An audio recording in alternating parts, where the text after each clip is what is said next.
Mukunda jewellery first ever factory outlet jubilee hills branch త్వరలో ప్రారంభం.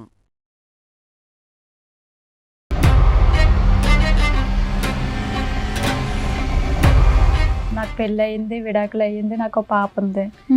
అయితే అబ్బాయి ఓ 4 రోజులు చాటింగ్ చేసి నేను పెళ్లి చేసుకుంటాను, నీ బిడ్డకి తండ్రి స్థానాన్ని ఇస్తాను. కదమ్మా, రెండో పెళ్లి అమ్మాయి ఒక 8 సంవత్సరాలు 7 సంవత్సరాలు కూతురుంది, ఎవరికి అభ్యంతరం లేదారా? వాళ్ళ అమ్మకి గట్రా చెప్పలేదు సార్.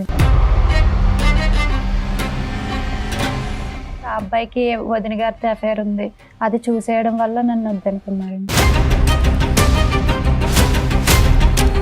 ప్రెగ్నెన్సీ అని తెలిసాక వారం రోజుల నుంచి మా అత్త డ్రింకులు ఇవ్వడం, బలంగా తిను అని బలవంతంగా పెట్టేది. మీ ఆయన కూడా అందులో ఉన్నాడా? ఆ డ్రింక్, ఆ జ్యూస్ బహుశా ఏమైనా కలిపి ఉంటే కనుక అందులో మీ ఆయన కూడా పాత్రదాడేనా, లేదంటే అతను తెలియకుండా ఇచ్చారు? లేదు సార్, ఇచ్చారు. ఆ అబ్బాయి కూడా నేను ఒకవేళ తాగకపోతే బలవంతంగా పట్టేవాడు.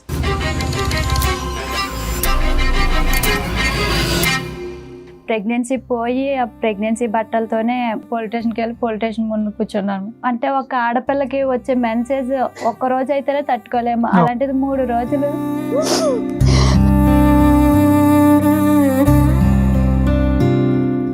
ఎవరు లేరు నాకు తోడు, మా అమ్మ లేదు, హస్బెండ్ లేడు, ఎవరు లేరు. ఎట్లా అంటే వచ్చేటట్లందరూ నీకు వైద్యం చెయ్యము, నువ్వు వెళ్ళిపో, లేకపోతే బయటపడిసేయమంటే ఒక ఆడదాని బాధ ఎట్లా ఉంటుంది.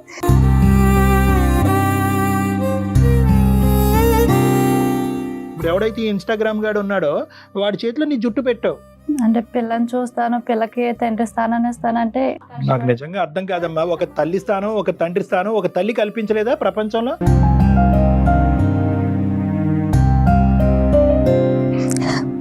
పాప ఆడపిల్లని చూడడానికి రాలేదు.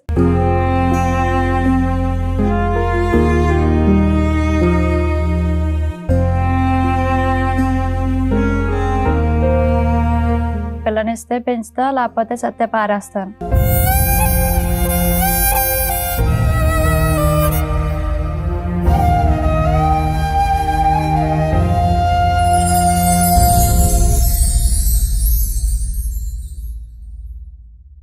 నమస్తే కళ్యాణ్ గారు. నమస్తే అమ్మా. నమస్తే అండి కళ్యాణ్ గారు. ఎప్పుడు మనం మెయిల్స్ వస్తాయి, నెక్స్ట్ ఫోన్ కాల్స్ ద్వారా వాళ్ళతో మనం మాట్లాడుతూ ఉంటాం కదా.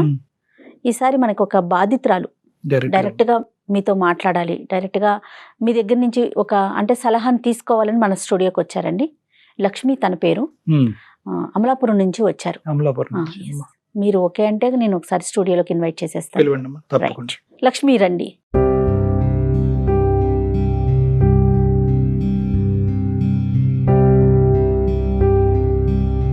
చెప్పు లక్ష్మి, డాక్టర్ కళ్యాణ్ చక్రవర్తి గారు ఉన్నారు, నువ్వు ఒక్కసారి డాక్టర్ గారితో డైరెక్ట్ గా మాట్లాడతానని అడిగాడు.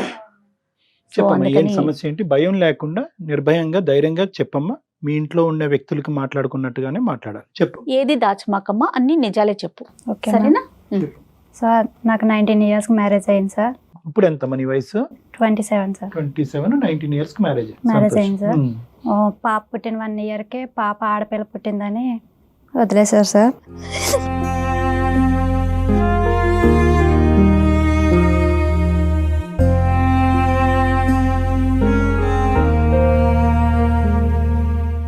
కాదమ్మా, పెద్దల పెళ్ళేనా అది? ఫస్ట్ అయితే పెద్దల పెళ్ళి. ఎంతకాలం కాపురం చేసిన తర్వాత పొమ్మన్నాడు? పెళ్ళయి 3 నెలలకి ప్రెగ్నెన్సీ వచ్చింది సార్. అది ప్రెగ్నెన్సీ వచ్చాక పాప పుట్టిందని హాస్పిటల్లో తెలిసింది. తెలియగానే నేను ఫోన్ చేసి వాళ్ళకి చెప్తే పాప ఆడపిల్లని,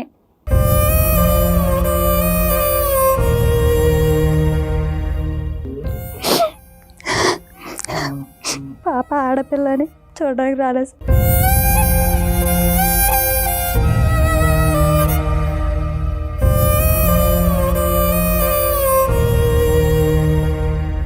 ఏం చేస్తున్నాడు అతను? ఏం చేశాడు? వ్యవసాయం పని చేసేవారు.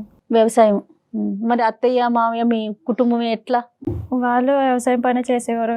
వాళ్ళు కూడా అదే మాట మీద ఉండేవారు సార్. ఆడపిల్ల కదా, ఆడపిల్ల అయితే మేము రాము, ఆడపిల్ల కదా ఎప్పుడో చూడడానికి వస్తాంలే. ఎంతమంది అమ్మా మీ భర్తకి? అన్నదమ్ములు అక్క చెల్లెలు ఉన్నారా? ఇద్దరు అక్కలు ఉన్నారు. మరి ఇంకేమి ఆడపిల్లలు ఉన్నారు కదా ఇంట్లో, అయితే ఆడపిల్లని చూడడానికి రాలేదు సార్. అలాగే ఇంకా ఆ పాప నా దగ్గరే ఉండిపోయింది. ఆ పిల్ల సంవత్సరాలు కదమ్మా, ఎంత ఫైట్ చేసావు లక్ష్మి? ఎంత ఫైట్ చేసావు? పొమ్మను గానీ వచ్చేసావా, లేదంటే ఫైట్ చేసావా? పెద్దలు వచ్చారా నీ తరపున?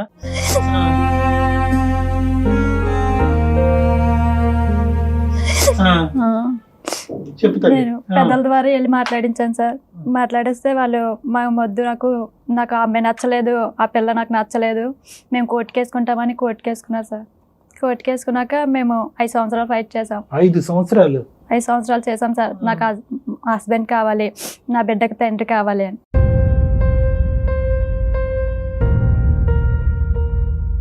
సో ఫైనల్ గా 5 సంవత్సరాల పాటు పోరాడిన తర్వాత ఏం జరిగింది నాన్న? 5 సంవత్సరాలు పడాక పిల్లనిచ్చేయమన్నారు సార్. పిల్లనిచ్చేయమంటే పిల్లని ఎలా పెంచుతావని. భార్యతో పాటు ఆడపిల్ల వద్దు గానీ ఓన్కి ఆడపిల్ల అయితే కావాలా అంటే నువ్వు ఎలాగ ఇవ్వనేమో. కాదు డాక్టర్ గారు, అసలు ఆడపిల్ల పుట్టిందనే ఈ అమ్మాయిని వద్దనుకున్నాడు కదా, మళ్ళీ పిల్లను ఇచ్చేసే భార్య వద్దంటే లేదు, ఇప్పుడు నువ్వు ఏదో విధంగా విసిగి వేసారిపోయి కోర్టు పరిధిలోంచి నువ్వు తప్పుకోవాలి అంటే అంతే. కనుక ఏంటంటే నీ దగ్గర ఉండేటటువంటి నీ ప్రాణం ఏదంటే నీ పిల్ల.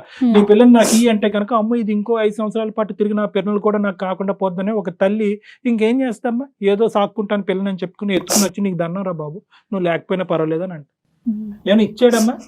ఏమి ఇవ్వలేదు సార్. పిల్ల పేరుని ఏదైనా ఇమ్మన్నారు కోర్టు, ఏమి ఇవ్వలేదు సార్. ఏమైనా ఉన్నాయమ్మా ఆస్తులు అట్లా ఏమైనా ఉన్నాయా వాళ్ళకి? ఉన్నాయి సార్, భూమి గేదెలు అవి ఉన్నాయి. మెయింటెనెన్స్ అదేం అడగలేదమ్మా? నెలసరి బ్రతుకు తెరుగు గురించి ఏం అడగలేదా? అలాగే ఏమి అడగలేదు. అడగలేదు అంటే మేము 50,000 కట్నం ఇచ్చాం, 50కి 50 లక్ష ఇచ్చాడు సార్. ఇచ్చాడు, ₹1,00,000 ఇచ్చాడు. ఏం మాత్రం అమ్మా ₹1,00,000?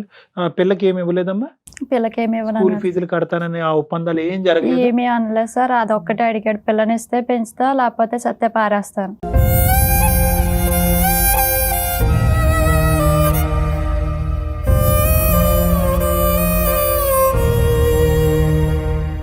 తర్వాత ఏం జరిగింది తల్లి?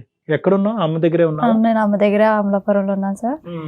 ఊళ్ళో మొన్న లాస్ట్ ఇయర్ మటుకు ఇన్స్టాగ్రామ్ లో ఒక అబ్బాయి పరిచయం అయ్యాడు. ఇన్స్టాగ్రామ్ లో ఒక అబ్బాయి పరిచయం అయ్యాడు సార్. లాస్ట్ ఇయర్ అమ్మా? లాస్ట్ ఇయర్ పరిచయం అయితే నేను ఆ అబ్బాయి నాతో చెప్పాడు, నువ్వు బాగున్నావు, అందంగా ఉన్నావు అంటే నేను ఆ అబ్బాయికి చెప్పాను నాకు పెళ్ళి అయింది, 8 years పాప ఉంది. విడాకులు తీసుకున్నాను, పాప ఉంది అంటే. ఎక్కడున్నావు ఇప్పుడు? నువ్వు హైదరాబాద్ లోనే అమ్మా ఉన్నావు? ప్రస్తుతం హైదరాబాద్ లోనే ఉన్నాను ఏం సార్. చేస్తున్నావు అమ్మా? ఇంట్లో పాచి పని చేసుకుంటా బ్రతుకుతున్నాను సార్. ఇంట్లో. అప్పుడు ఎక్కడున్నావు? ఈ అబ్బాయి పరిచయం అయినప్పుడు ఇన్స్టాగ్రామ్ లో అమలాపురంలో ఉన్నాను. అక్కడే ఉన్నావు. అక్కడ ఏమైనా చేసేదాను అమ్మా విడాకులు అయిన తర్వాత? ఇంట్లోనే ఉండేదాను? లేదు సార్, అక్కడ చిన్న పనులు ఉంటాయి కదా, వ్యవసాయం పనులకి వెళ్ళేది. అమ్మ నాన్న చూసుకునేవారు? నాన్న లేరు సార్, అమ్మ ఒక్కతే.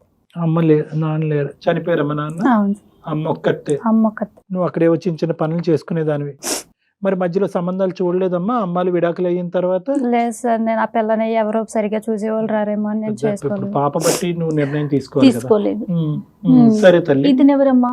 ఇతనితో ఏమైంది? ఇన్స్టాగ్రామ్ లో పరిచయం అయ్యాడు మ్యామ్. నేను ఇలాగనే చెప్పాను, నాకు పెళ్లి అయ్యింది, విడాకులు అయ్యింది, నాకు ఒక పాప ఉంది. అయితే అబ్బాయి 1 నెల రోజులు చాటింగ్ చేసి నేను పెళ్లి చేసుకుంటాను, నీ బిడ్డకి తండ్రి స్థానాన్ని ఇస్తాను అని నమ్మించాడు. వాడి పరిస్థితి ఏంటమ్మా? వాడు ఎక్కడ ఉంటాడు, ఏం చేస్తాడు? ఆ అబ్బాయి బెంగళూరులో ఉంటాడు సార్, మెకానిక్ వర్క్ చేస్తాడు. కలిసారా మీరు? ఓన్లీ పరిచయం మాటల వరకేనా తల్లి? మాటల వరకే మ్యామ్. 1 నెల మాట్లాడుకున్నాం. తర్వాత అబ్బాయి నీకు మంచి జీవితాన్ని ఇస్తాను అని నా పిల్లకి 1 నెల రోజులు ఇంకా మ్యారేజ్ ఫిక్స్ అవుతుంది అనగా పాప పేరున ఒక అకౌంట్ తీపించాడు. ఈ నెల రోజులు చాటింగ్ లో ఏం నడిచింది అది కొద్దిగా చెప్పు నాన్న. వాడు ఎక్కడుంటాడు, వాళ్ళ అమ్మ నాన్న ఎక్కడ, వాడు బెంగళూరులో ఎలా ఉండేవాడు, వాడికి ఇంతకు ముందు పెళ్ళి అయ్యిందా? 1,00,000 ప్రశ్నలు ఉంటాయి. ఇందులో ఒకటైనా అడిగావా? లేదు సార్, నేనేమి అడగలేదు. ఏ ఊరు, ఎక్కడ ఉంటారో అది ఒక్కటే అడిగాను సార్. ఓన్లీ పిల్లకి స్థానాన్ని, తండ్రి స్థానాన్ని, నీకు భర్త స్థానాన్ని ఇచ్చేటప్పటికి మీరు పడిపోతారమ్మా. సరేలే, ఏం అనుమానం రాలేదారా? అమ్మ నాన్నకి అన్నావా? అమ్మ నేను ఒకటితో ఇన్స్టాగ్రామ్ లో చాటింగ్ చేస్తున్నాను, ఎవరికైనా చెప్పావా? 2 స్థానాలు ఇస్తాను అబ్బాయి అన్నాడు. పెళ్లి చేసుకుంటాడు అనగానే నేను మా ఇంట్లో వాళ్ళకి చెప్పాను. చెప్తే మా ఇంట్లో వాళ్ళు వద్దు, అట్లా నమ్మొద్దు అంటే ఆ అబ్బాయి డైరెక్ట్గా మా అమ్మ వాళ్ళది నెంబర్ అడిగి వాళ్ళకి ఫోన్ చేసి మీ అమ్మాయికి మంచి జీవితం ఇస్తాం, మీ మనవరాలకి తండ్రి స్థానాన్ని ఇస్తాం, ఆ బిడ్డను బాగా చూసుకుంటానంటే ఇంకా తెలియగా నాకు ఇంకేం కావాలి, అదే నా బిడ్డను చూసుకోవడమే కదా కావాలని 8 years అలాగా ఆగాను. చుట్టుపక్కల కూడా పెళ్లి చేయవా పెళ్లి చేయవా కూడా అతను మీకు డైరెక్ట్ గా కలవలేదు? ఫోనుల్లోనే, అంతా ఫోనుల్లోనే. ఏ తల్లి?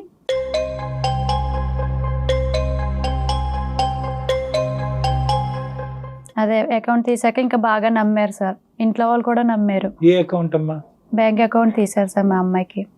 మరి ఒక నెల రోజుల్లో పెళ్లి చేసుకోవాలి కదా, కాస్త చూపించాలి కదా డాక్టర్ గారు. ఎంత వేసాడే అకౌంట్ లో?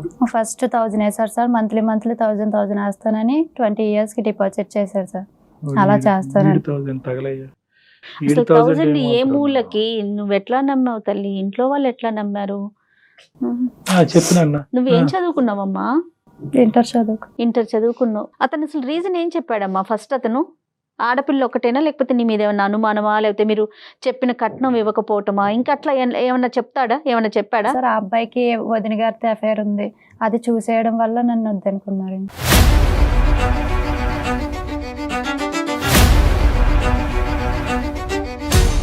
అది కదమ్మా, రెండో పెళ్లి అమ్మాయి, ఒక 8 సంవత్సరాలు 7 సంవత్సరాల కూతురు ఉంది, ఎవరికి అభ్యంతరం లేదారా?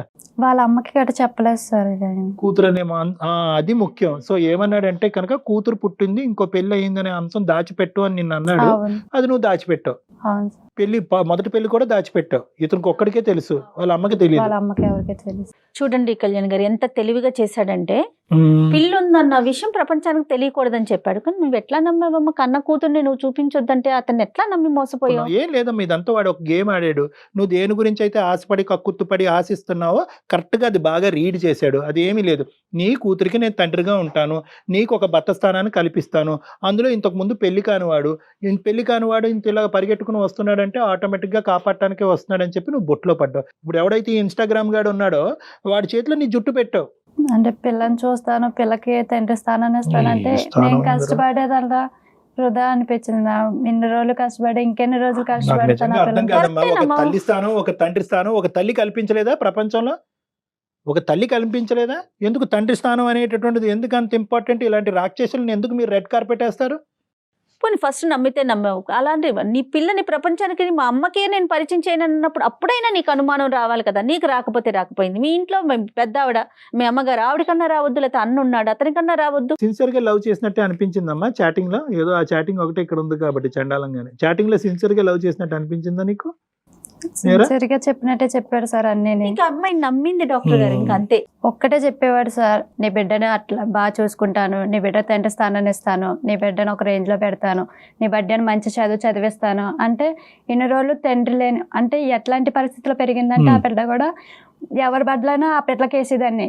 ఎవరికైనా బట్టలు లేనప్పుడు ఆ పిల్ల బట్టల ఎవరికైనా ఇస్తుంటే ఆ పిల్ల బట్టలు మేము వేసుకోము అని హీనంగా మాట్లాడేవారు మ్యామ్. అంటే తండ్రి లేని పిల్లని అట్లా మాట్లాడేవారు, తక్కువ అని చూసేవారు అని.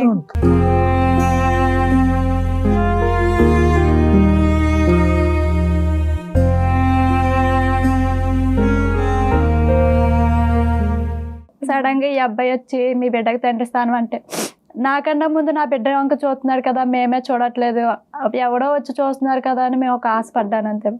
చూసారా జయ గారు, వాడు ఈ అమ్మాయి గురించి అన్నట్టు రాలేదు. ఈ అమ్మాయి వీక్నెస్ ఏంటి? ఆ బిడ్డకి ఇంత అవమానం కలుగుతుంది, నీ బిడ్డకి కేవలం ఒక తండ్రి స్థానం, దాని గురించే నేను వస్తున్నాను, నీ గురించి కాదు అన్నట్టుగా పిక్చర్ చేసేటప్పటికి ఇంకా అతను గీసినటువంటి ఆ గిరిలోని ఈ అమ్మాయి పోయిందని కాదండి. ఆడపిల్లలకి ఏదైతే వీక్ పాయింట్ ఉంటుందో చూసారా, ఒక తల్లి హృదయం అనేది ఉంటుంది, అది తల్లికే తెలుస్తుందండి. ఆ పాయింట్ ని పట్టుకుని మోసం చేశాడు కదా, ఎంత అన్యాయం కదా కళ్యాణ్ గారు. తర్వాత ఏమైందమ్మా? తిరుపతి కొండ మీద పెళ్లి చేశారు మ్యామ్. పెళ్లి చేశాక నేను వాళ్ళతో పాటు వెళ్ళిపోయాను. నన్ను ఒక్కదాన్ని వాళ్ళు తీసుకెళ్లారు. పర్లేదు, 3 నెలలు బాగానే గడిచింది. 3 నెలలు గడిచాక మరి ఏమనుకున్నారో తెలియదు, నాకు ప్రెగ్నెన్సీ అని తెలిసింది. ప్రెగ్నెన్సీ అని తెలిసాక వారం రోజుల నుంచి మా అత్త డ్రింకులు ఇవ్వడం, మజ్జిగ కలపడం, ఆ అమ్మాయి చేత్తోనే ఇచ్చేది. ఏది ఇచ్చినా ఒక ఫ్రూట్ ఇవ్వడం, నువ్వు బలంగా వీక్గా ఉన్నావు, బలంగా తిను అని బలవంతంగా పెట్టేది.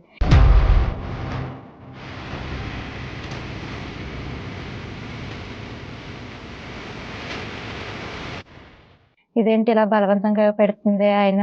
నాకు అప్పటి నుంచి గుండెలో నుంచి నొప్పి వచ్చేది. గుండెలో నుంచి నొప్పి వస్తే నేను వాళ్ళకి చెప్పాను, నాకు ఇలా గుండెలో నుంచి నొప్పి వస్తుంది, నాకేం పెట్టద్దు, నాకు ఏదో చూడండి అంటే, నువ్వు తిని తిరక్క అట్లా అనిపిస్తుంది, తిని తిరుగుతూ ఉండు అని ఒకరోజు అట్లానే మజ్జిగిచ్చి తిరుగు అని పైకి పంపించారు. అలాగే మజ్జిగ తాగేసి పైకి వెళ్ళి తిరిగి కిందకు వస్తుంటే మెట్ల మీద నుంచి పడిపోయాను.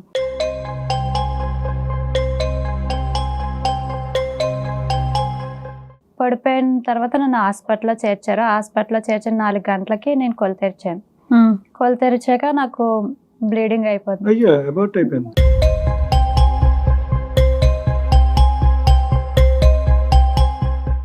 బ్లీడింగ్ అయిపోతుంటే నేను డాక్టర్లు పిలిచి నాకు ఏదో అయిపోతుందంటే బ్లీడింగ్ అవుతుంది నీకంటే మా హస్బెండ్ వచ్చి ఆమె ప్రెగ్నెన్సీ అన్నారు. ప్రెగ్నెన్సీ అయితే లేదు, ప్రెగ్నెన్సీ పోయిందంటే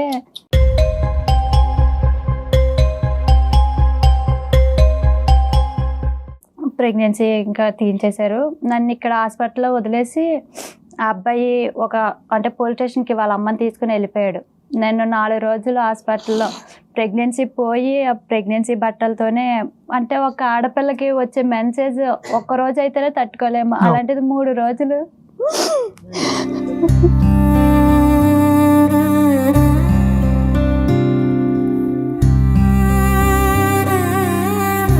ఎవరు లేరు నాకు తోడు, మా అమ్మ లేదు, హస్బెండ్ లేడు, ఎవరు లేరు. ఎట్లా అంటే వచ్చేటట్లందరూ నీకు వైద్యం చెయ్యము, నువ్వు వెళ్ళిపో, లేకపోతే బయటపడిసేయమంటే ఒక ఆడదాని బాధ ఎట్లా ఉంటుంది.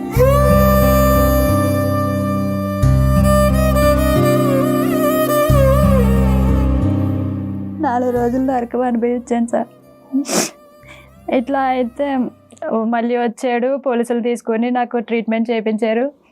ట్రీట్మెంట్ అయినాక నేరుగా ఇంక ఇంటికి తీసుకెళ్తారేమో అనుకున్న సమయంలో పోలీస్ స్టేషన్ తీసుకెళ్ళి నువ్వు మా అమ్మని కొట్టేసావు, అందుకు పోలీసులదే తీసుకొచ్చానన్నారు.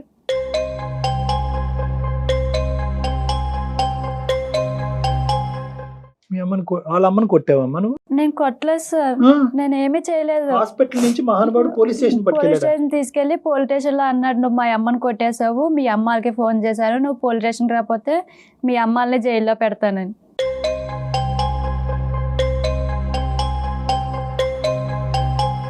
ఇంకా అదే బట్టల మీద ఇంకా పోలీస్ స్టేషన్కి వెళ్ళి పోలీస్ స్టేషన్ ముందు కూర్చుంటే వాళ్ళు ఏమైంది, ఆమెను కొట్టేసింది అంటే ఆమె మా అమ్మ కొట్టేసింది. అయితే దెబ్బలు చూపించమన్నాను సార్ ఆమెనంటే, ఆమె నెత్తి మీద కట్టుకుని వచ్చి దెబ్బలు పైన ఉన్నాయి, బుర్ర చేతులు కొట్టేసింది, ఇదిగో కొవ్వు దెబ్బలు ఉన్నాయి చూడండి అని అవి చూపించాక ఇంకా అది అయిపోయింది. అయితే ఏం చేయమంటారు, నేను కొట్టలేదు, ఆమె అలా నాటకం ఆడుతుంది అంటే, లేదు నీ పరిస్థితి బాగోలేదు, నువ్వు అంతా ఒంటి నిండా రక్తం మరకలతో ఉన్నావు, నువ్వు ఇలా కాదు, మీ ఇంటికి వెళ్ళిపో 1 నెల రోజులు, తర్వాత వాళ్ళు ఇక్కడ ఏం జరిగిందో అంతా చూసుకుని నెమ్మదిగా తీసుకొస్తారంటే, నేను నిజంగా నమ్మా ఇక్కడ ఏదో జరిగిందేమో, అది నాకు తెలియట్లేదు, 1 నెల రోజే కదా రెస్ట్ తీసుకుని వద్దాం అని ఇంకా అదే తీసుకెళ్దాం సార్. ఇంక మళ్ళీ తీసుకురాలేదు. ఎక్కడికి వెళ్ళావమ్మా? బెంగళూరు నుంచి అమలాపురం. బెంగళూరు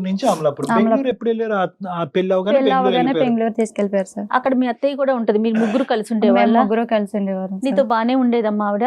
ఆమె అట్లానే సార్, నువ్వేం తెచ్చో కట్నం ఎట్టా తేలేదు, ఉత్తినే వచ్చో సోఫాల్లో కూర్చుంటున్నావు, మంచం మీద దొరుకుతున్నావు అన్నట్టుగా మాట్లాడేసిందంటావమ్మా. మీ అత్తగారికి నీకు వేరే ఆడపిల్ల ఉంది, ఇంతకు ముందు పెళ్ళయిందన్న అంశం పెళ్ళైన తర్వాత తెలిసిందా? ఎందుకు ఆవిడకి ఇంత ఇదిగా మారిపోయింది? ఇష్టపూర్వకంగానే చేసుకున్న ఆవిడ?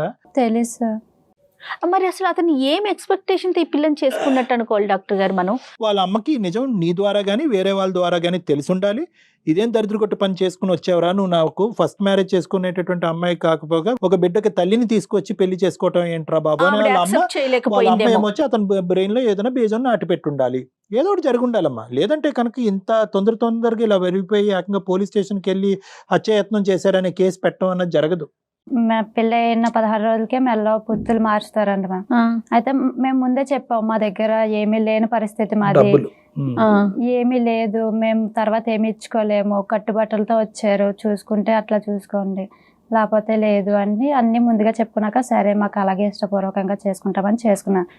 పెళ్ళి అయిన 16 రోజులకి నీ పుస్తలు మార్చాలి, మీ అమ్మని 10,000 అడుగు అడిగితే మా అమ్మ స్కూల్లో ఆయా కింద పనిచేసేది, వచ్చేది 6,000, అది మా పిల్లని చూసుకోవాలి, ఇంటి కట్టాలి, పరిస్థితులు బాగాలేదు, మీరు చేయలేకపోయారు, అది వేరే విషయం. చేయలేకపోయాం. అప్పటి నుంచి నన్ను తిడతా ఉండేది ఆమె, నువ్వు ఫైనాన్షియల్ గా అంటే డబ్బు పరంగా ఆలోచించింది. నేనేమి తేలేక సార్ వాళ్ళ అక్క చెల్లెలు అనేవారు, ఆ పిల్ల ఏం అన్నది, ఇప్పటికే వదిలించేసుకో, ఇంకా ఎంత అవ్వలేదు కదా, 3 నెలలు అయింది, ఇప్పుడే పంపించేదాన్ని, ఇప్పుడు పంపించకపోతే తర్వాత పంపించలేరు అని. ప్రెగ్నెన్సీ అని తెలిసాక కూడా వాళ్ళు ఎవరు హ్యాపీగా లేరు మ్యామ్. మా ఇంట్లో వాళ్ళకి చెప్పొద్దని వాళ్ళే ఇంట్లో వాళ్ళకి చెప్పుకొని చేసుకున్నాను. సో ఆవిడకి ఏమొచ్చి వీళ్ళు బ్రెయిన్ వాష్ చేయటం, ఎవరిని ఆడపడుచులు బ్రెయిన్ వాష్ చేయటం, ఆవిడ కాస్త ఏమొచ్చి ఇంకా నీ మీద గ్రడ్జ్ పెంచుకోవటం. ఎప్పుడైతే ప్రెగ్నెన్సీ వచ్చిందో ఇంకాస్త ఏంటంటే ఇది ఇంకా పర్మనెంట్ అయిపోద్ది, ఈ అమ్మాయి ఇంకా కూర్చుండిపోద్ది అని చెప్పి ఇంకా ప్రెగ్నెన్సీ తీపించేసేటటువంటి ప్రయత్నంలో ఆ జ్యూస్ లో ఏమైనా కలిపారని అనుమానం అమ్మ నీకు? అవును సార్. మత్తు వచ్చేదమ్మా డ్రింక్ తాగగానే? ప్రతిసారి మత్తు వచ్చేది సార్, పడుకుని పోయేదాన్ని. ఆమె కూడా అట్లానే ఉంటది, అది తాగితేనే ప్రెగ్నెన్సీ కదా అని.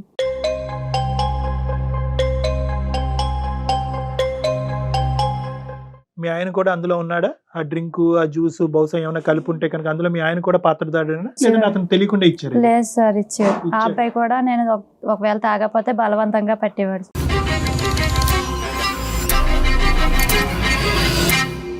ఆ అబ్బాయి నైట్ ఒక్కపోతే నాతో మాట్లాడేవాడు సార్, డే అంతా ఉండేవాడు కాదు. ఏదో చిరాగ్గా పెళ్ళైన 4 రోజులే సరిగ్గా తర్వాత నుంచి మాట్లాడేవాడు కాదు. ప్రెగ్నెన్సీ వచ్చిందని తెలిసినా సరే అదో చిరాగ్గా, వద్దు తీయించేసుకో, ఇప్పుడు నీకు అవసరం ఆ పిల్లలు అన్నట్టుగా మాట్లాడేవారు సార్. ఎందుకు అతను ఇప్పుడు అంత వెంటపడి పెళ్లి చేసుకున్న, ఆల్రెడీ పిల్ల తల్లి అని తెలిసి కూడా పెళ్లి చేసుకున్నాడు కదా, ఒక 3 months జర్నీలోనే ఆ పిల్లని వద్దు అనుకోవటానికి రీజన్ ఏంటంటారు? మేడం ఒక్కటి నేను చెప్తున్నాను కదా, ఇన్స్టాగ్రామ్ లో జరిగినటువంటి జర్నీకి కూడా పడేటటువంటి మార్కులు 0. ఈ 3 నెలల పాటు వీళ్ళు పెళ్ళి అయిన తర్వాత జరిగినటువంటి ప్రయాణంకి పడే మార్కులు కూడా 0. వీళ్ళిద్దరి మధ్యన ఎటువంటి ప్రయాణం జరగలేదు. అంటే వాస్తవానికి ఏంటంటే ఏదో ఇన్స్టాగ్రామ్లో ఐ లవ్ యూ అని అనుకున్నారు. నీ కూతురికి నేను తండ్రిగా ఉంటానని చెప్పి ఈ అమ్మాయికి కావాల్సినటువంటి ఒక బంగారు అవకాశాన్ని చూపెట్టారు. ఈ అమ్మాయి లొంగిపోయింది, మనవడు కూడా స్పీడ్గా వచ్చాడు, చేసేసుకున్నారు. వాస్తవాలు అనేటటువంటిది, ప్రపంచం అనేటటువంటిది కేవలం ఇన్స్టాగ్రామ్ ద్వారా ప్రేమించుకోవటం కాదు, దాని వెనకతల కుటుంబం అనేటటువంటిది ఉంటుంది. మనిద్దరం ప్రేమించుకుని ఒక చోట ఉండటం వేరు, మనతో పాటు వేరే వాళ్ళు ఉండటం వేరు అనేది ఎప్పుడైతే కనుక ఈ అమ్మాయి వెళ్ళి ఆ తల్లితో పాటు ఉందో, అత్తగారితో పాటు ఉందో వాస్తవాలు తెలిసింది. ఆటోమేటిక్గా ఏంటంటే ఈ అబ్బాయికి కూడా అరే ఏమీ లేని దానికి ఏంటి అసలైనటువంటి సీక్రెట్ రివీల్ చేయకుండానే ఈ అమ్మాయి కరెక్ట్ కాదు అని నేను 2 ఆడవాళ్ళు మన ఇంట్లో మాట్లాడుతున్నారు. 2-3 ఆడవాళ్ళు, వాళ్ళ అమ్మని ప్లస్ 2 అక్క చెల్లు. ఇతను బ్రెయిన్ లోపల ఉండేటటువంటి అసలు సిసలైనటువంటి సీక్రెట్ చెప్తే కనుక ఇంకెంత భయంకరంగా ఉంటుందో పరిస్థితి. ఈ అమ్మాయి ఫస్ట్ హ్యాండ్ కాదు, ఈ అమ్మాయి ఆల్రెడీ వేరే ఒక మగాడికి భార్య, ప్లస్ ఏంటంటే ఈ అమ్మాయికి ఒక కూతురు ఉంది అనేటటువంటి సబ్జెక్ట్ ఈ రోజు కాకపోయినా రేపైనా కూడా ఇది బట్టబయలు అవుతుంది. అప్పుడు ఈ అమ్మాయికి కాదు, నాకు కూడా ఇంట్లో స్థానం ఉండదు, అమ్మ లేదు, అక్క లేదు, చెల్లు లేదు అనేటటువంటి అభద్రత ఆ మహానుభావుడికి తర్వాత క్రియేట్ అయింది. అది ఏంటంటే కళ్ళు మూసి తెరుచుకునేటప్పటికి పట్టుమని వీళ్ళ ప్రయాణం ఎంత వాస్తవానికి పెళ్లికి ముందు ఆ 15 రోజులు ఏది నెల్లూరులో మొహం చూసుకోవటం, అక్కడి నుంచి 15 రోజుల తర్వాత పెళ్లి జరగటం. అసలు ఇక్కడ ఏముంది మేడం? అసలు లోతుపాట్లు ఎక్కడ చూశారు? ఎంత లోతుగా ఎవరు ఆలోచించారు? ఖచ్చితంగా ఈ అమ్మాయి జరిగినటువంటి పరిస్థితికి ఈరోజు మనకు బాధ కలిగినా కూడా ఇది కేవలం అనాలోచితంగా తొందరపాటుతనం వల్లే జరిగింది.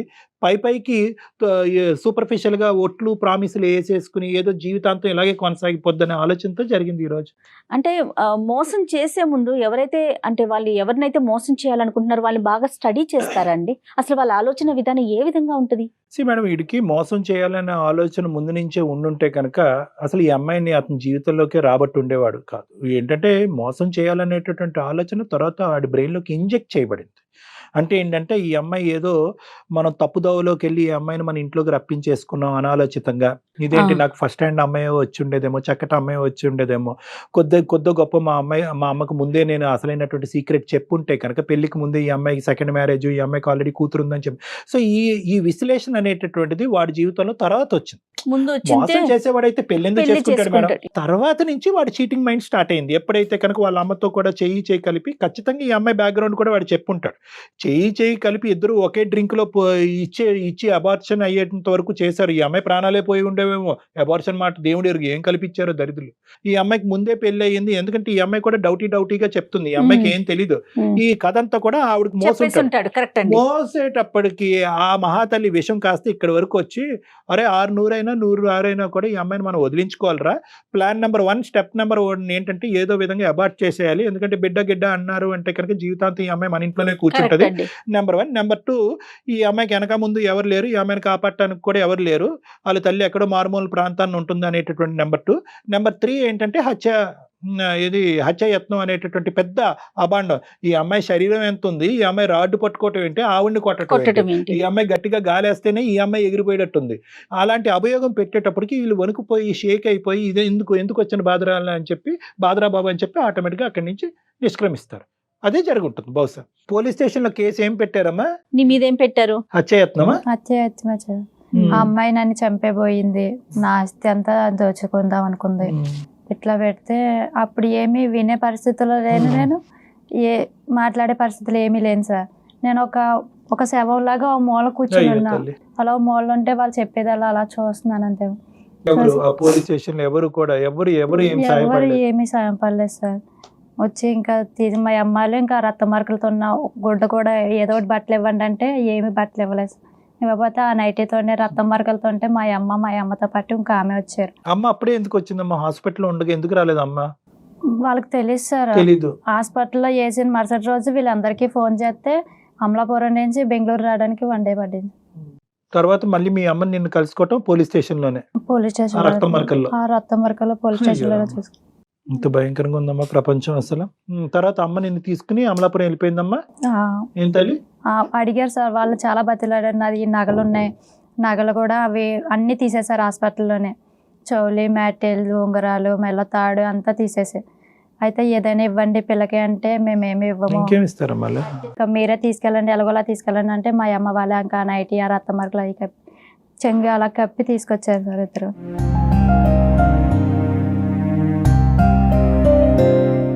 ఇంకా ఊళ్ళో తలెత్తుకుని తిరగలేక ఆడవాళ్ళు ఆడదాన్ని కాకిలు పడిచినట్టు పడుస్తాయి. ఇదేంటి 2వ పెళ్లి చేసుకుంది, ఇలాగైంది ఏంటి, 20 కదా, కూతురు బాగా చూసుకుంటాను అంటుందని ఆడదే శత్రువు అయిపోయింది సార్.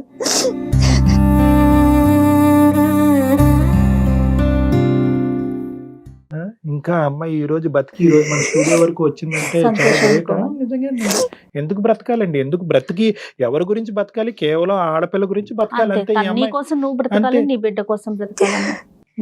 అతను ఏమంటాడమ్మా? ఇంకా అప్పటి నుంచి వాళ్ళు ఫోన్ గట్రా ఏం చేసినా సరే నా ఈ బ్లాక్ లిస్ట్ లో పెట్టేశారు. వాళ్ళు మొత్తం ఫ్యామిలీ ఎన్ని నెంబర్లు అయితే ఉన్నాయో అన్ని నెంబర్లు కూడా బ్లాక్ చేసుకున్నారు. నేను ఫోన్ చేస్తుంటే వాళ్ళకి కలట్లేదు. ఈ అమ్మాయి అసలు అలాంటి వాడిని కావాలనుకుంటుందా లేదా అనేది ఒకటి, నెంబర్ 1. నెంబర్ 2 ఏంటంటే కనుక వాళ్ళు పెట్టినటువంటి కేసు ఏంటి, దాని పూర్వపరాలు ఏంటి, ఆ కేసుని ఎలా ఫైట్ చేయాలన్నది నెంబర్ 2. నెంబర్ 3 ఏంటంటే కనుక వాడిని దులుపుకోగలిగితే కనుక ఈ అమ్మాయి పాప ఈ అమ్మాయి సేఫ్ గా ఫ్యూచర్ లో ఎలా కొనసాగలేదు. సో ఈ 3 ఛాలెంజెస్ మనకు ఉన్నాయి. ప్రస్తుతం పాప ఎక్కడుందమ్మా? నాతో పాటు తెచ్చేసుకున్నావా? అమ్మ దగ్గర ఎందుకు అన్నది? స్కూల్కి వెళ్తుంది ఇక్కడ. అమ్మను కూడా తెచ్చేసుకున్నాం సార్. అమ్మను కూడా ఇంకా తెచ్చేసుకున్నాం. ముగ్గురు ఒక ఇంట్లో పాచి పని చేసుకుంటూ బ్రతుకుతున్నాం. ముగ్గురు 3 చోట్లమ్మా? ఒకే ఇంట్లోనది? ఒకే ఇంట్లో. వాళ్ళ ఇంట్లోనే మేము ముగ్గురు. పాప స్కూల్కి వెళ్తుందా? మంచి పని చేస్తాం. ఇప్పుడు ఏంటమ్మా ఇప్పుడు వాడితో ఎటువంటి సంబంధం లేదు. ఇప్పుడు నెక్స్ట్ ఏం జరిగింది? ఎందుకు వచ్చావు ఈ రోజు మా దగ్గరికి? సార్ నేను ప్రతిరోజు ఒక ఆడపిల్లని పెట్టుకుని, అంటే ఒక విధవరాలు ఉంటుంది, ఒక మొగుడు వదిలేసిన వాళ్ళు ఉంటారు, ఇలాగా వెనకాల తల్లిని చూస్తాను పిల్లని చూస్తానని ఎవరు వెళ్ళద్దు. నేను అంటే ఇక్కడ 1 year అయ్యింది మ్యారేజ్ అయ్యి. నేను 1 year కూడా ఒకటే బాధపడ్డా, నా అలాగే ఎంతమంది బాధపడుతున్నారు, ఇలాగే బాధపడుతున్నారా అందరూ అని. తల్లిని చూస్తానని, చెల్లిని చూస్తానని, పిల్లని చూస్తానని నమ్మద్దు అని. వేలే మెసేజ్ అమ్మా. సో మగాడు వచ్చేటటువంటి దారులు చాలా ఉంటాయి. మీ లోకంలో ఉండేటటువంటి ఆ బలహీనతను వాడిని కరెక్ట్ గా క్యాలిక్యులేట్ చేసుకుని ఎక్కడ నొక్కాలో అక్కడ నొక్కుతాడు. జాగ్రత్త అండి ఆడవాళ్ళు అని చెప్తున్నావు, అంతే కదా? అవును సార్. కాదమ్మా లక్ష్మి, అసలు ఇప్పుడు నువ్వేం చేద్దాం అనుకుంటున్నావు? వాళ్ళు కేసు పెట్టారు మ్యామ్. మేము తిరిగి లాయర్ని పెట్టుకునేంత స్తోమత అయితే మాకు లేదు, ఇంకేమీ చేయలేదు అని.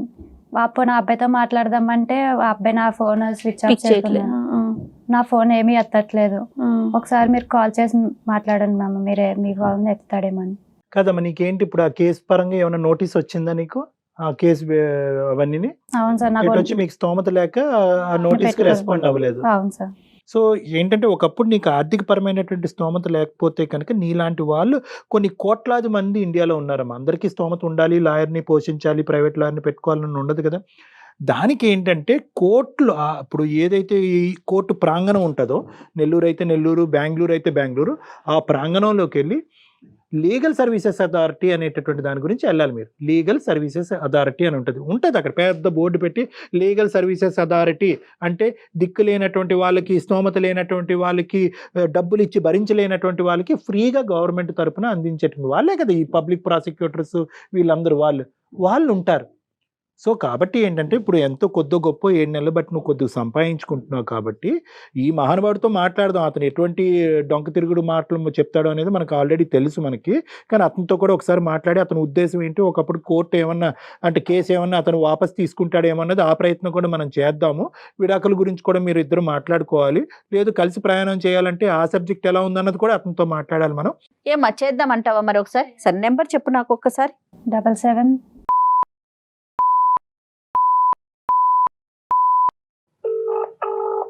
ఏం పేరమ్మా? హరీష్. హలో హరీష్ గారండి? అవునండి. నమస్తే అండి, నేను జయానండి, అందమైన జీవితం ప్రోగ్రామ్ నుంచి మాట్లాడుతున్నాను. చెప్పండి మేడం. మాతో పాటు ఈ ప్రోగ్రామ్కి లక్ష్మి అని మీ భార్య అండి, తను వచ్చింది. ఓకే. తన బాధను చెప్పుకుంటా ఉంది. ఒకసారి డాక్టర్ కళ్యాణ్ చక్రవర్తి గారు కూడా ఉన్నారు, ఆయన సలహా కోసం స్టూడియో దాకా వచ్చిందండి. మీరు అవకాశం ఇస్తే ఒక 5 minutes మీతో మాట్లాడదామని కాల్ చేశాను. ఏం మాట్లాడతారు మేడం? ఆ అమ్మాయి మా అమ్మగారిని కేసు కూడా పెట్టాం మేము ఆల్రెడీ. అటెంప్ట్ టు మర్డర్ చేయబోయింది. ఆ అమ్మాయి మీ అమ్మగారిని అటెంప్ట్ టు మర్డర్ చేయపోయిందండి? అవునండి. ఓకే ఓకే, ఒక్క నిమిషం అండి. హరి గారు నమస్తే నాన్న. హరి సార్ చెప్పండి. హరి, ఇప్పుడు కోర్టు పరిధిలో ఉండేటటువంటి అంశాల గురించి మాట్లాడటానికి మాకు ఎటువంటి అధికారం లేదు. కానీ ఏంటంటే ఈ అమ్మాయి ఒక బాధితురాలి స్థానంలో ఈ రోజు మా దగ్గరికి ఒక ఆడపిల్ల వచ్చి తన బాధను ఎలా చెప్పుకుంది అంటే, ఓకే ఆ అమ్మాయి మీ అమ్మగారిని కొట్టబోయిందా చంపబోయిందా అనేటటువంటిది కోర్టు పరిధిలో తేలవలసినటువంటి అంశం. అది కూడా ఇప్పుడు వరకు మేము అమ్మాయికి చెప్తున్నాం, కోర్టును ధిక్కరించద్దమ్మా, ఎవరినైనా ధిక్కరించు, నీకు లీగల్గా హెల్ప్ కావాలంటే అది మేము ప్రొవైడ్ చేయడానికి, లేదంటే మేము ఒక గైడెన్స్ ఇవ్వడానికి మేము రెడీగా ఉన్నాం. ఆ అంశం పక్కన పెడదాం. ఇక్కడ ఏంటంటే ఇక్కడ ముఖ్యంగా మీరు మాకు ఒక 5 minutes కేటాయించడానికి ఒప్పుకున్నారు కాబట్టి నా మనసులో ఉన్న వేదన నేను చెప్తా. ఒక ఆడపిల్లకి ఏమండి హరి గారు, ఒక ఆడపిల్లకి మన సమాజంలో మీ తల్లి కూడా ఒక ఆడపిల్లే, మీ అక్క చెల్లెలు కూడా ఒక ఆడపిల్లే. ఈరోజు ఒక దిక్కు లేనటువంటి పరిస్థితిలో ఈరోజు ఆ అమ్మాయి బురదగుంటలోంచి పడి తేరుకోలేనటువంటి దిక్కు లేనటువంటి పరిస్థితిలో ఈరోజు ఆ అమ్మాయి ఉందండి. ఏంటండి మనం ఒక ఆడపిల్లకి ఇచ్చేటటువంటి ఇంపార్టెన్స్ ఇంతేనా హరి గారు? చెప్పండి. అసలు ఓకే ఇన్స్టాగ్రామ్లో పరిచయం అయిందని అంటున్నారు, అసలు ఆ పరిచయం ఏంటో ఒకసారి చెప్పండి. అలా కాదు డాక్టర్ గారు, మా అమ్మ కూడా ఒక ఆడదే కదా. ఒక ఆడపిల్ల ఒక అత్తగారిని చంపేయడానికి ప్రయత్నం చేస్తాను. నేను చంపాలనుకోలేదు మ్యామ్, వాళ్ళమ్మని మా అమ్మలాగే చూసుకున్నాను. ఆ అమ్మాయిని నోటీసులు కూడా పంపించాము. ఆ అమ్మాయి కోర్టుకి అటెండ్ అవ్వట్లేదు. అదే కోర్టుకి అటెండ్ అవ్వట్లేదు, మేము కోర్టుకి అటెండ్ అవ్వమనే చెప్తున్నాం. మేము కూడా అటెండ్ అవ్వకుండా తప్పించుకుని తిరగమని మేము చెప్పట్లేదు హరి. మేము అడిగేది ఏంటంటే కనుక ఎటువంటి మర్డర్ చేయబోయింది ఈ అమ్మాయి శరీరం ఏంటి, ఈ అమ్మాయి కొట్టబోయిందా చంపబోయిందా, ఎటువంటి పరిస్థితుల్లో కొట్టబోయింది అనేది ఏమైనా మీరు చెప్పాలనుకుంటున్నారా? అవేం మాట్లాడదలుచుకోలేదా? ఏమా కొట్టి చంపిపోయామని చెప్తున్నాడు. నేను ఏం కొట్టలేదు సార్, వాళ్ళ తల్లిని నా తల్లిలాగే చూసుకున్నాను సార్. అది ఓకేనమ్మా, ఇలా చూసుకోవాలి కానీ నా మీద ఇట్లా వద్దని ప్రెగ్నెన్సీ తీపించేసి హాస్పిటల్ పాలు చేసేసి ఈసారి నన్నే కొట్టేసింది, నన్నే చంపేసింది అన్న ఒక నేరం పెట్టారు. ఒకటే నాకు ఉండేటటువంటి డౌట్ ఏంటంటే, ఈ అమ్మాయి ఈ మాత్రం శరీరం ఉన్న అమ్మాయి మీ అమ్మగారిని రాడ్డుతో కొట్టి చంపబోయిందంటే కనుక ఒక మానవ మాతృలాగా, ఒక ఒపీనియన్ ఇచ్చే వ్యక్తిలాగా నాకైతే అది నమ్మశక్యంగా అనిపించట్లేదు. మీరు అంత ఇష్టంగా ఇన్స్టాగ్రామ్లో పోస్టులు బట్టి అందులో ఆ బుట్టలో పడిపోయి ఈ అమ్మాయిని లవ్ చేసేసి తొందరపడి ప్రేమించి పెళ్లి చేసుకున్నారా, లేదంటే మీకు ఒక లెక్క ఉందా ఈ అమ్మాయిని పెళ్లి చేసుకోవడంలో? ఏంటి 3 నెలల్లోనే మీ ఇద్దరి మధ్యన జరిగినటువంటి భేదాభిప్రాయాలు డిఫరెన్సెస్ ఏంటి? అది ఇంట్లో మనిషిని చంపేయాలనుకుంటే ఏం చేయమంటారు? అసలు ఏమైనా ప్రూఫ్ ఉందా అక్కడ? పోలీసులు కూడా ప్రూఫ్ అడిగితే నువ్వేమైనా చూపించావా అక్కడ? మీ అమ్మాయి ఏమి చూపించలేదు, నువ్వు ఏమి చూపించలేదు, ఏదో కొవ్వు దెబ్బలు ఉన్నాయని చెప్తున్నారు అంతే. దానికి నేను హత్య చేశాను, నేరం చేశాను అని నన్ను నా పిల్లని ఒక రోడ్డుని పడేశారు.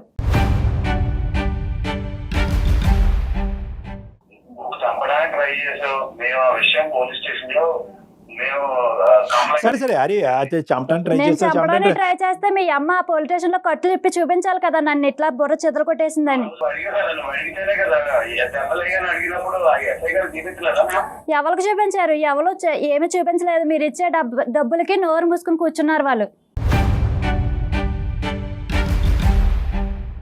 కాదండి, అబార్షన్ అయ్యి ఆ పిల్ల ఒకటే హాస్పిటల్లో పడుంటే కనీసం మీరెవ్వరు కనీసం మానవత్వంతో కూడా ఆలోచించకుండా పట్టించుకోకుండా. ఆ అమ్మాయిని జాయిన్ చేసిందే నేను. మా అమ్మని కొట్టేసేసి ఏమీ తెలియదంటూ కళ్ళు తిరిగి పడిపోయినట్టు ఏమైందో అని చెప్పి నేను ఆ అమ్మాయిని హాస్పిటల్లో జాయిన్ చేసి పైకి పనికి వెళ్ళిపోయినాడు వచ్చి నన్ను ఎలా జాయిన్ చేశారు మ్యామ్? నువ్వు పనికి వెళ్ళావంట, నువ్వు అక్కడ లేనేలేవంట, నువ్వు ఎక్కడ జాయిన్ చేసావు? ఎప్పుడు జాయిన్ చేసావు హాస్పిటల్లో? ఇరుగు పొరుగు చూసి నన్ను హాస్పిటల్లో జాయిన్ చేసి నీకు ఫోన్ చేస్తే నువ్వు హాస్పిటల్కి వచ్చావు. రక్తం మరకలతో ఉన్న నన్ను మీ అమ్మ గొడవ చెప్తున్నా కానీ నాకు ట్రీట్మెంట్ చేయాలని చెప్పట్లేదు వాళ్ళకి. మీ అమ్మాయికి అంతకు ముందు పెళ్లి అయ్యిందని బిడ్డ ఉందనేటటువంటి అంశం మీ తల్లి గారికి చెప్పావా? అప్పటికి దాచిపెట్టావా? చెప్పలేదండి. నేను చెప్పలేదు సార్, అదంతా అబద్ధం సార్. ప్రతిదీ కూడా నా దగ్గర అబ్బాయి టైప్ చేసిన ప్రతిదీ వాట్సాప్ లో ఉంది సార్. అందుకే నన్ను నమ్మించడానికి పెళ్లికి ముందే నాకు పిల్లకి బ్యాంక్ అకౌంట్ తీసి ఇగో నీ పిల్లకి మంత్లీ తెస్తా, నన్ను ఇట్లా నమ్ము అలా నమ్ము అని ఆ పిల్లడే వేసారులేండి. డబ్బులకేమి 1000 రూపాయలు చాలా ఎక్కువ అమౌంట్ వేశారు కానీ అది ఇక్కడ కాన్ఫ్లిక్ట్ ఏంటంటే హరి నువ్వు చెప్పొద్దన్నావు అంటే అప్పుడు ఆ అమ్మాయి ఏం భయపడిందంటే ఆ అమ్మాయి ఇప్పుడు దయనీయమైనటువంటి పరిస్థితులు ఏంటంటే నీ తండ్రి వస్తే చెప్తాను సార్, ఆ అమ్మాయే నాకు మా ఇంట్లో చెప్పొద్దని చెప్పింది. చెప్పొద్దని చెప్తే కనుక నువ్వెందుకు అయిపోతావులే గానీ భలేవాడివే గానీ నువ్వెందుకు అయిపోతావు, నువ్వు ఎంతకాలం చెప్పకుండా ఉంటావు, రేపొద్దున పండగ పబ్బానికి ఎక్కడ ఏం దాచిపెట్టేదని అదేమన్నా ఎలక పిల్ల దాచిపెట్టడానికి నువ్వు అదే ఈ కాకమ్మ కబుర్లు అన్ని చెప్పొద్దులే గానీ ఇప్పుడు బేసికలీ ఆ అమ్మాయికి ఏంటంటే తండ్రి తండ్రి తండ్రి అనే స్థానం గురించి నీ వెనకట్లు వచ్చింది, నువ్వేమో వచ్చి ఆ అమ్మాయికి పెద్ద కాలీఫ్లవర్ పెట్టావు చెవులో, నేను చెప్పనని చెప్పి ఆ అమ్మాయిని నమ్మింది. ఫైనల్ గా నువ్వు చెప్పావా లేదా మీ అమ్మగారికి? చెప్పానండి. మాకు కావాల్సినటువంటి అంశం ఏంటంటే హరి ఈ అమ్మాయితో పాటు నువ్వు ప్రయాణం కొనసాగించాలని అనుకుంటున్నావా లేదా, ఏ కారణాల చేత ప్రేమించి పెళ్లి చేసుకున్నావా, తొందరపాట వాస్తవా, ఎందుకు ఆ అమ్మాయి లేదు? కొనసాగించాలనుకోవట్లేదండి, కొనసాగించాలనుకోవట్లేదు. కన్న తల్లిని చంపేయబోయిన అమ్మాయితో నేను ఎలా కలిసి ఉంటానండి?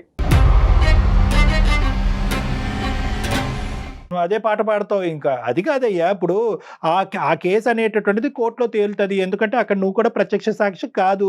మీ అమ్మ నీకేంటంటే ఈ అమ్మాయి వద్దనుకుని మీ అమ్మ ఏమందో ఈ అమ్మాయి ఏం చేసిందో నువ్వు చూసావా, నీ కళ్ళతో నువ్వు చూసావా? నేను వేరు మా అమ్మ వేరు కాదు సార్. కాదండి, ఏరి కొని ఒక ఆడపిల్లని పెళ్లి చేసుకొని ఆసరా ఇస్తానని కల్పించి ఇప్పుడు ఒకళ్ళ మాట నమ్ముతారా? ఇప్పుడు 2 ప్రామిసులు హరి ఇక్కడ చాలా జాగ్రత్తగా గుర్తుపెట్టుకో. ఈ అమ్మాయి ఏంటంటే ఈ రోజు చాలా భయంకరమైనటువంటి పరిస్థితిలో ఉంది, కొట్టి చంపేబోయింది అనేటటువంటి అంశాన్ని ఈ రోజు పక్కన పెడితే కనుక ఈ అమ్మాయికి నేను దిక్కుగా ఉంటానని నువ్వు ఎంటర్ అవ్వలేదు, ఆ పిల్లకి నేను తండ్రిగా ఉంటానని ఎంటర్ అయ్యావు. 2 ఆశలు 2 కోరికలతో ఆ అమ్మాయి ఈ రోజు నీ జీవితంలోకి ఎంటర్ అయ్యేటప్పటికి 3-4 ముచ్చట చేసావు. అసలు నీ క్లారిటీ జీవితం మీద ఒక క్లారిటీ ఒక ప్లాన్ ఉంటే కనుక అసలు చేసుకోకుండా ఉండవలసింది. నువ్వు ఇన్స్టాగ్రామ్లో పోస్టులు అవి చూసేసి అవేవో మాస్క్లో దేనిలో పెట్టి చేసేటటువంటి పోస్టులు బట్టి అబ్బా ఈ అమ్మాయి ఎంత అద్భుతంగా చేస్తుంది, ఎంత అద్భుతంగా ఉంది అనేటటువంటి లూప్లో నీకు కావాల్సిన బిస్కెట్లు అన్నీ అమ్మాయికి వేసావు. ఆ బిస్కెట్లకి ఈ అమ్మాయి పడిపోయింది. అమ్మో తండ్రి వచ్చేస్తున్నాడు అని చెప్పి కూతురికి తండ్రి వచ్చేస్తున్నాడు అని చెప్పి అసలు కూతురే లేనట్టుగా నాటకం ఆడుతూ నీ జీవితంలోకి ఎంటర్ అయింది. మరి పిచ్చిమోహం ఈ అమ్మాయి. ఇవన్నీ నువ్వు ఆడినటువంటి నాటకం కాదా ఇదంతా?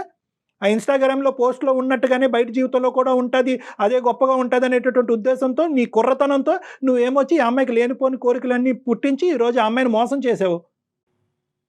హరి ఇంకా అతను మాట్లాడటానికి ఏం లేదు మేడం, అతను ఫోన్ పెట్టేశాడు అంతే. ఇప్పుడు అతని ఉద్దేశం ఒకటే, ఆ అమ్మాయిని వదిలించుకోవాలి అని అనుకున్నాడు. వదిలించుకోవాలి అనేటటువంటి ఆలోచనతో ఏంటంటే ఇప్పుడు ఒక నిందను మోపాడు. నిందే అనేటటువంటి విధంగా ప్రూవ్ చేసుకోవాల్సినటువంటి బాధ్యత ఈ అమ్మాయి మీద ఉంది. ఎందుకంటే హరి కూడా అక్కడ ప్రత్యక్షంగా లేడు. వాళ్ళ అమ్మ చెప్పింది, పోలీస్ స్టేషన్కి వెళ్ళారు, కేసు పెట్టారు, కేసు ఫైల్ అయింది, కోర్టు వరకు వెళ్ళింది. కోర్టుని ధిక్కరించకుండా చూసుకోవాల్సినటువంటి బాధ్యత ఈ రోజు. మీరు మధ్యలోనే ఒక మాట చెప్పారు కళ్యాణ్ గారు, 100కి 100% కరెక్ట్ అండి. వాళ్ళ అమ్మకి విషయం తెలుసు మేడం, అదే చెప్పాడు అనే విషయం వాళ్ళ అమ్మకి తెలిసింది. ఎప్పుడైతే వాళ్ళు యాక్సెప్ట్ చేయలేరో ఇతనికి ఇంజెక్ట్ చేశారు, అతను రివర్స్ అయ్యాడు. కరెక్ట్ చేయగలరు. ఇప్పుడు నువ్వు చేయవలసింది ఏంటంటే ఈ కోర్టు పరంగా ఏదైతే నీ కేసు నీ మీద పడిందో, ఆ అభియోగం ఏదైతే పడిందో అది ఖచ్చితంగా ఈ రోజు కాకపోయినా రేపైనా కూడా అది నువ్వు తేల్చుకోవాల్సినటువంటి అవసరం ఉంది. ఎందుకంటే కోర్టుని ధిక్కరించావనేటటువంటి ఉద్దేశంతో కూడా నీకు పనిష్మెంట్ రావచ్చు.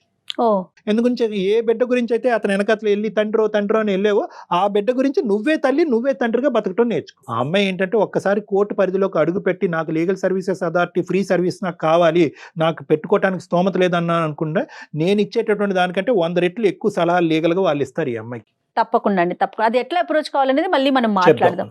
ఓకే లక్ష్మి, ధైర్యంగా ఉండు, పని చేసే చోట జాగ్రత్తగా చేసుకో. ఏమ్మా? ఓకే ఓకేనమ్మా, ఓకే అమ్మా, ఆల్ ద బెస్ట్ అమ్మా, థ్యాంక్ యూ.